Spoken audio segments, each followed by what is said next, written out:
Welcome to Module 3 from the Phase 1 Volunteer Training modules for the Wildlife Center of the North Coast. This module is pretty short and basically just covers some of the basic cleaning and maintenance that goes on in the clinic over the course of a day or the course of a week. So we're going to be talking about clinic floors and surface cleaning and disinfecting. So the floors, obviously, in the clinic, particularly in the kitchen and in the main cage room, can get pretty dirty and pretty gross over the course of a day, and especially over the course of a longer period of time. And one of the best and easiest things that we can do to keep the clinic clean is to make sure that we're keeping up with cleaning the floors in the clinic. And that's what we're going to be talking about in this module. So the clinic floors should get swept daily, and in order to do this, there are brooms in a couple of different locations around the clinic. So you'll find brooms typically in the corner of the kitchen near the door that goes to the outside, headed out to the pre-treat station. And you'll also find brooms in the main cage room, and those are usually going to be near the door to the break room. Brooms can sometimes kind of become nomadic in the clinic as they're getting used across the course of the day if somebody gets busy and sets it down someplace other than where we typically put it. So if you don't find them in those places, just keep looking. They are around. Ideally, dustpans and brooms will be stored together to make it easier to find them. And like I said, sweeping should happen daily. Once a week, more often if we can, but at least once a week. The floors in the main cage room and any other rooms that need it should be steam cleaned and canisoled. And to do this, you will find the steam mop, which is also usually stored in the corner of the main cage room near the door to the break room. You'll want to make sure that the steam mop has water in the tank and then plug it in.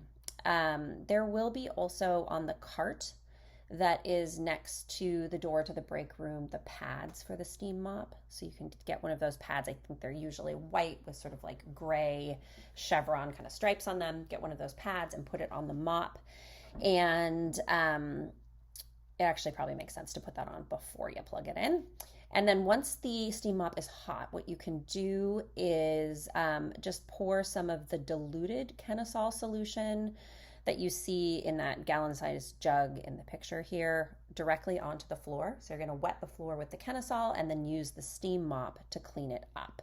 And you can just move through the main cage room doing that until you have gotten the entire floor, removed any animal waste or other gross stuff.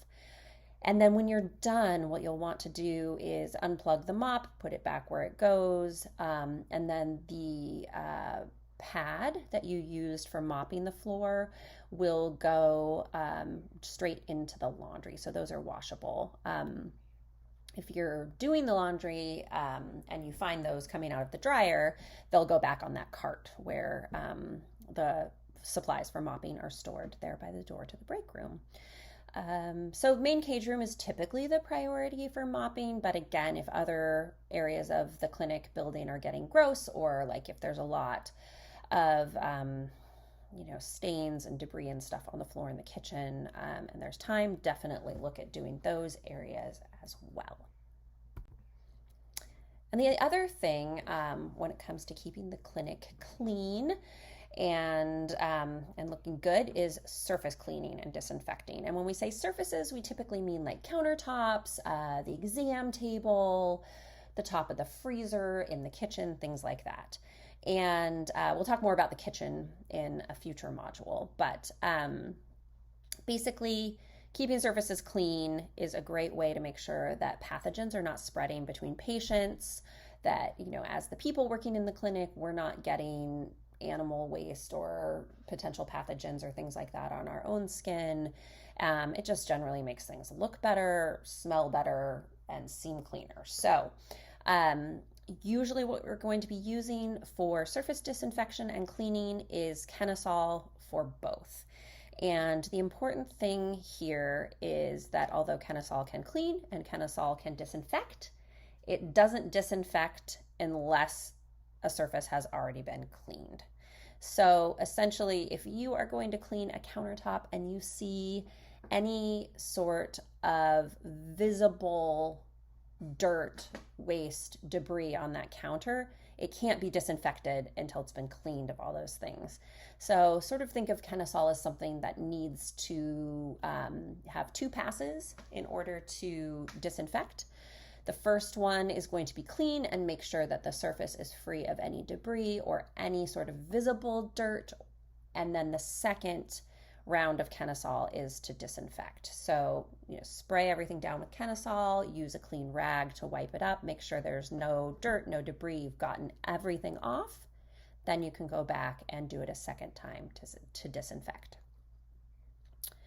So those are kind of the basics of the floors and the countertops in the clinic. Again, just a short little module here today. We'll talk more about some of the other more specific things like kitchen disinfection and things like that in the future. But typically we are going to be wanting to sweep and do surface disinfection daily and mopping and Kenasol at least weekly, more often if we can. But as a clinic volunteer, if you can just kind of have an eye out for making sure that surfaces don't look visibly dirty, because if they look visibly dirty, then they are a potential source of pathogens, germs, things that we just don't want to be moving around the clinic. And that's it for module number 3.